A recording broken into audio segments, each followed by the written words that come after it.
Well, it's November the 24th, 2021, and I want to address this issue here that's come up. When the individual there in Waukesha, Wisconsin, ran over their Christmas parade, killing the various people. I guess the death toll has reached 6 with the death of a child. Some members of the Dancing Grannies and other groups of that time of this parade. We weren't sure what happened. There were conflicting stories that came out. Some idea that he was running from a knife fight or what, some strange things. Didn't make a lot of sense. But I think now it's becoming pretty clear that this was set off by two things. One, a domestic dispute in which the police were called, in which he basically ran off from the police, and the other aspect of it was that when he did this, obviously. This was, in his own mind, I think, a degree of retaliation for the verdict in the Kyle Rittenhouse trial, as he ran down a predominantly white group of people in the street during a parade after, going through clear barriers indicating it was a blocked off road, and kept on, and some witnesses even say deliberately tried to hit certain people. So. This is a key point on this is that this is a consequence of the left media propaganda that continues to make these horrendous false claims of white supremacy and racism and so forth, and inflames members of the African American community to commit acts of violence. In other words, without this background of BLM and all the nonsense it puts out, this probably wouldn't have happened. This is not an accident that occurred. It's an act of rage from a person who feels that somehow he's being oppressed by a power structure, and he saw a target of opportunity he could retaliate against at that moment, seeing that the police had just come to his house because of this domestic dispute he had with his girlfriend. Well, there you go. By the way, if you like these videos, I would appreciate a subscription. If you haven't already subscribed, then give me a like for help out with the algorithms. And of course, the bell can be clicked if you need to have notifications when they come out. So that's basically my point here, that that this media is actually causing trouble, that they're actually a generator of crime, a generator of riots, and now a generator of this domestic terrorist attack. Meanwhile, our president and his administration continue to ramble on and on and on about the so-called white supremacists and all the bad things they're going to do, even though we really don't know who they are. Who are white supremacists? Are there any?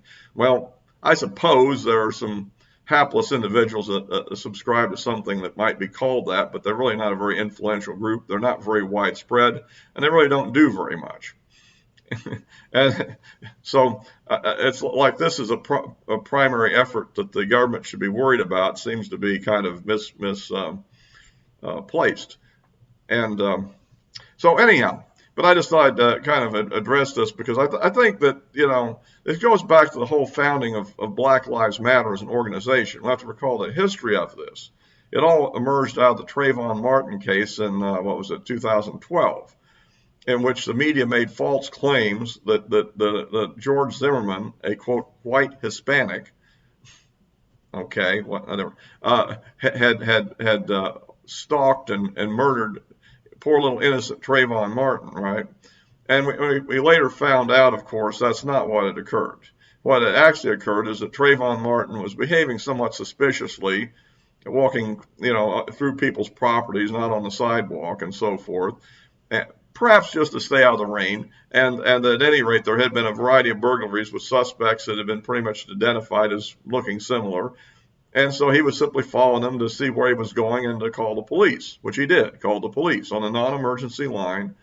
And then he was ambushed by Trayvon Martin when he was heading back to his vehicle, and beaten, and that was how that eventually, as a struggle over the gun occurred, he shot him one time, and it just happened to be that shot that was fatal. Kind of what's the odds of that? But could have been anywhere. but it happened to really hit his heart. So, I mean, and that whole thing set off a whole false narrative that went on for some time with the trial and everything else, in which George Zimmerman was eventually acquitted properly. And at any rate, and this organization had fanned out from this, claiming this great injustice. And then they went around for years, trying to create every police incident, almost all of which were in which a suspect was resisting arrest, and some of which led to some unfortunate outcomes, to say the least. And then of course the last year's Derek Chauvin case, which they succeeded in getting a conviction. And I would agree that Chauvin certainly engaged in incredibly bad optics, if nothing else. And it is a charge of failure to render aid to a person could have been made there. I think the murder charge was way over the top and is unjust. But on the other hand, he should have got the message long before then of various other cases that when you're getting videoed out there and somebody's in some kind of condition like the George Floyd was, that it can rebound against you.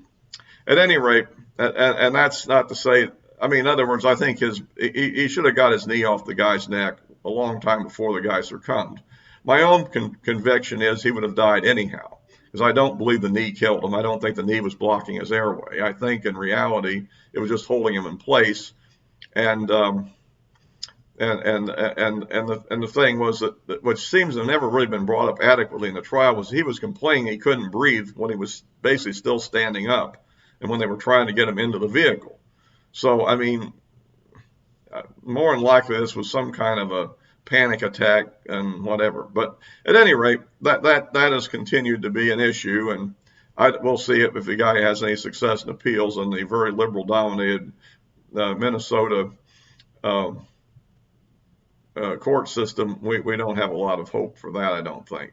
And I don't know. I mean, if he was convicted of basically manslaughter, due to recklessness, I think that might have been a much more appropriate charge. I really don't believe there was any intent to kill, but they write these laws in various ways, and the law he was convicted on was sort of like if somebody just randomly fires a bullet at a speeding car and it happens to kill somebody, he can still be charged with murder even though he didn't really intend to kill anybody particularly. And that's the kind of legal logic that was used to convict him of murder, essentially. Which in the right place, it makes sense. In this place, when you have an officer that is dealing with a very uncooperative suspect that's fairly large and fairly irrational, I think that's the whole point I have. In other words, I'm not totally for Derek Chauvin innocence. That's not my main claim. I just think it was another example of a political case, which remember, we're dealing with a community which had a 44% of people had just voted to eliminate their police department. Granted, it failed, 56% voted against it, but that goes to show you the kind of irrationality that gets into these politically charged cases.